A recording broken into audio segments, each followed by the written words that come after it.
तर लाडकी बहिणींसाठी मी काल व्हिडिओ अपलोड केलतो. जे त्यामध्ये ई-के-वाय-सी ज्यांची झालीच नाही आणि जे बाकीचे पैसे जे राहिलेले आहेत नोव्हेंबर, डिसेंबर जे पाठीमागचे जे हप्ते राहिलेले आहेत, ते सगळे पैसे कसे येणार? तर हे एक तक्रार फॉर्म आहे. तर ते फॉर्म कसं भरायचं आहे, ते मी पाठीमागच्या व्हिडिओमध्ये दाखवलेलं पण आहे. पण त्यामध्ये मी एक जे आयडी पासवर्ड आहे, ते सांगायचं मी चुकलो त्यामध्ये राहिलो म्हणजे ॲक्चुअली मी विसरलो ते. आयडी आणि पासवर्ड. तर आणि त्यामध्ये जे कोड आहे ते कोड पण मी कुठून घ्यायचं ते पण मी ते राहिलं. तर ती व्हिडिओ पण खूप मोठा झालेला होता. त्यामुळं आणि त्यामध्ये मी तुम्हाला एक टॉपिक हे पण सांगितलं होतं, की सगळ्यांची जिल्ह्याची यादी आलेली आहे. तर ती यादी कसं बघायचं, पात्र, अपात्र आणि कोणाची नावं वगैरे कशी बघायची. तर ते पण मी आता ह्या व्हिडिओमध्ये पुढं सगळं आपण जाणून घेऊया.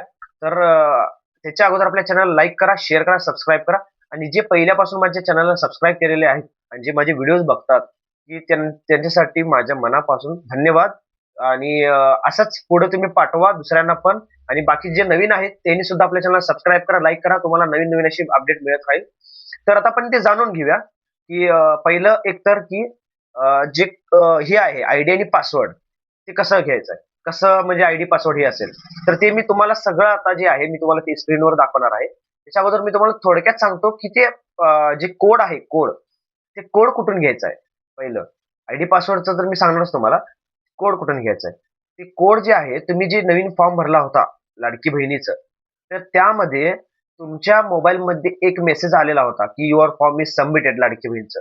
जर तुमच्याकडे ते मेसेज असेल, तर त्यामध्ये ते कोड असणार आहे. तुम्ही टेक्स्ट मेसेजमध्ये तुमच्या जे मेसेज बॉक्स आहे आपल्या मोबाईलमध्ये, तिथं जाऊन तुम्ही काय सर्च करायचं सर्च बारमध्ये वरती एस-ए-एम-आय, एस-ए-एम-आय सॅमी, एस-ए-एम-आय म्हणून सर्च करा कॅपिटलमध्ये. तुम्हाला ते डायरेक्ट मेसेज येईल. जर समजा तुमचं मोबाईल वेगळं झालेलं आहे, दुसरा मोबाईल आहे, समजा सॉफ्टवेअर मारलेला आहे, काही सुद्धा असं झालेलं असेल, तर दुसरा उपाय ह्यामध्ये काय आहे, की तुम्ही जिथे फॉर्म भरलेला आहे किंवा तुमच्या मोबाईलमध्ये फॉर्म भरलेला आहे किंवा तुम्ही दुसऱ्याकडे कुठे फॉर्म भरलेला आहे होता नवीन फॉर्म, तर तुमच्या मोबाईलमध्ये जर तुम्ही फॉर्म भरला असेल, तर तुम्ही ते ऑफिशियल वेबसाईटवर जाऊन तुम्ही लॉग इन करून त्यामध्ये तुम्हाला ते कोड जे आहे तुम्हाला ते दिसणार.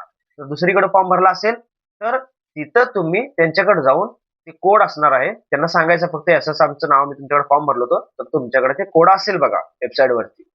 तर तुम्ही त्यांना सुद्धा हे सांगू शकता, की हे जे फॉर्म आहे तक्रारचं तुम्ही भरून द्या आम्हाला. काय त्यांची जी फी असेल ₹50-100 असेल, तर त्यांनी ते घेईल फक्त एवढेच. तर तुम्ही त्यांना पण सांगू शकता स्वतः तुम्ही भरण्यापेक्षा जर तिकडं जर असेल, तर तुम्हाला कोड पण जर तुम्हाला माहीत असेल, तर तुम्ही ते कोड पण घेऊन जाऊन त्यांना देऊन त्यांना सांगू शकता तुम्ही, की आमचं हे एवढं फॉर्म तुम्ही भरून द्या म्हणून तक्रारचं.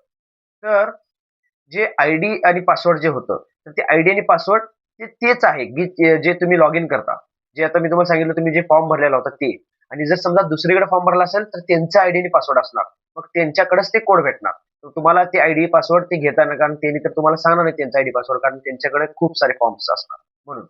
आणि जी राहिली गोष्ट आता ही आयडी पासवर्ड आणि ह्याचं, तर क्लिअर झालं. तर आता जी राहिली गोष्ट पुढची ही जी यादी आहे, ती यादी आता कशी बघायचं यात आपण चला जाऊया आता आपण स्क्रीनवर. तर आता आपण स्क्रीनवर आलेलं आहे. तर पहिलं फर्स्ट ऑफ ऑल आपण Google ओपन करूया. त्यानंतरनं इथे Google सर्च बारमध्ये कोणता पण जिल्हा आपण ओपन करून बघू शकतो. तर आपण काय टाइप करायचं आता जसं की समजा आता धुळे जिल्ह्यातील पण मला कमेंट भरपूर येतात. तर धुळे जिल्हा आपण टाइप करूया.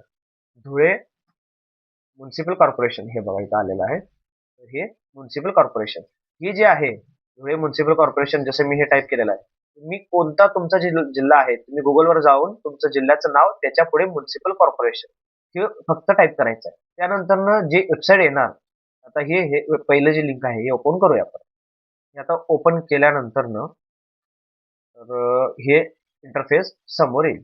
तर इथे आपल्याला काही सुद्धा बघायचं नाहीये. आपल्याला ह्याच्यामध्ये काही काम नाहीये. आपल्याला काय बघायचं आहे, लाडकी बहीणची यादी जे आहे.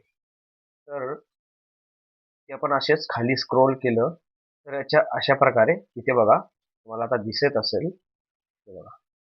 मुख्यमंत्री माझी लाडकी बहीण लाभार्थी यादी. हे सगळ्यांची यादी इथं आहे. ते फक्त धुळे जिल्ह्यातलं असणार. तर बाकीचे जे आहेत ते त्यांचं त्यांच्या जिल्ह्यामध्ये दिसणार. तर म्हणून त्यांच्या जिल्ह्याचं नाव टाकून तुम्ही ओपन करून बघू शकता. तर अजून पुढे ह्यामध्ये लगेच तुम्ही व्हिडिओ बंद करून दुसरं सर्च करायला बघू नका. कारण की पुढे बघा अजून काय कसं काय असणार आहे. हे बघा आता ह्याच्यावर क्लिक केल्यानंतरनं तर आता समोर आपल्या कसलं इंटरफेस येईल बघा. हे बघा. मुख्यमंत्री माझी लाडकी बहीण लाभार्थी यादी. हे जे आहे ना application report list 1, application report list 2, 3, 4, 5. हे प्रत्येक म्हणजे ही जी एस आर नंबर आहे ना, हे जे समजा आता धुळे जिल्हा आहे, ह्यामध्ये पण आता दुसरे जिल्ह्यामध्ये गावं असणार थोडी-थोडी. तर प्रत्येक असं गाव म्हटलं तर हे वेगवेगळं असं यादी झालं. तर ह्यामध्ये आता कुठली सुद्धा ह्यामधली तुम्ही असं डाउनलोड करून सगळे तुम्हाला बघायला लागणार ह्यामध्ये नाव आहे. तुम्हाला मी एक एक्झाम्पल तुम्हाला दाखवतो ते डाउनलोड करून. थोडं प्रॉब्लेम झालं होतं, तर ते असं दाखवू शकत नाही आपण यादी. तर तुम्ही स्वतः बघा Googleवर. तर अजून ई-के-वाय-सी ज्यांची झाली नाही, त्यांच्या बाबतीत पण एक अपडेट येत आहे लवकर. जर तुम्हाला अजून माहिती पाहिजे असेल तर तुम्ही कमेंट करा. मी लवकरात लवकर त्या बाबतीत तुम्हाला व्हिडिओद्वारे तुम्हाला माहिती देईन. अशाच नवीन माहितीसाठी आपल्या चॅनलला सबस्क्राईब करा, लाईक करा.